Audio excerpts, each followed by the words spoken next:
కాకినాడ జిల్లా పిఠాపురంలో శ్రీ విశ్వవిజ్ఞాన విద్యా ఆధ్యాత్మిక పీఠం 98వ వార్షిక జ్ఞాన మహాసభలు ఘనంగా ప్రారంభమయ్యాయి. పీఠాధిపతి డాక్టర్ ఉమర్ అలీషా జ్యోతి ప్రజ్వలనతో సభను ప్రారంభించి త్రయీ సాధన ద్వారా మానసిక స్థిరత్వం, ధైర్యం, సాధన, జ్ఞాననేత్రం ద్వారా భగవంతుడిని దర్శించవచ్చని తెలిపారు. ఇక ఉత్సవం ముగ్ధ భక్తులతో సంగీత, ఉపన్యాస, మంత్రోపదేశ కార్యక్రమాలతో జరుగుతుంది. ఈ యొక్క మహాసభల యొక్క విశిష్టత 1928లో పూర్వాశ్రమంలో మనం నిర్వహించుకునే వాళ్ళం. అక్కడి నుండి 2000 సంవత్సరంలో నూతనంగా ఏర్పరచుకున్నటువంటి ఈ ఆశ్రమంలో ఈ సభా కార్యక్రమాలు మనం నిర్వహించుకుంటున్నాం.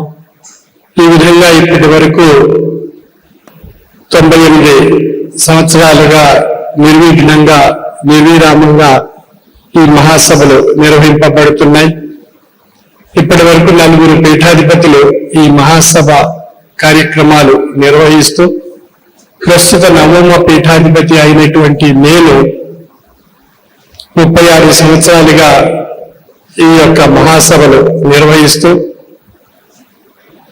ఆధ్యాత్మిక జీవన విధానము, సామాజిక జీవన విధానము అనే 2 అంశాల ద్వారా మన ప్రయాణం సాగిస్తూ మన జీవన విధానంలో ఆధ్యాత్మిక తత్వాన్ని అలవర్చుకుని ప్రయాణం సాగించడం ద్వారా మన సంసారపరమైన, సామాజిక పరమైనటువంటి అనేక రకాలైనటువంటి సమస్యలు, కష్టాలు, బాధలు, నష్టాలు, దుఃఖాలు ఇవన్నీ తొలగించుకుంటూ మనలో ఉన్న దైవత్వాన్ని మేలుకొల్పి మనలో ఉండేటువంటి ఒక అద్భుతమైనటువంటి శక్తి మనందరూ పొంది తరింపజేసుకునేటువంటి మహద్భాగ్యం మనకు తాత్విక జ్ఞానం ద్వారా ప్రసాదింపబడుతుంది.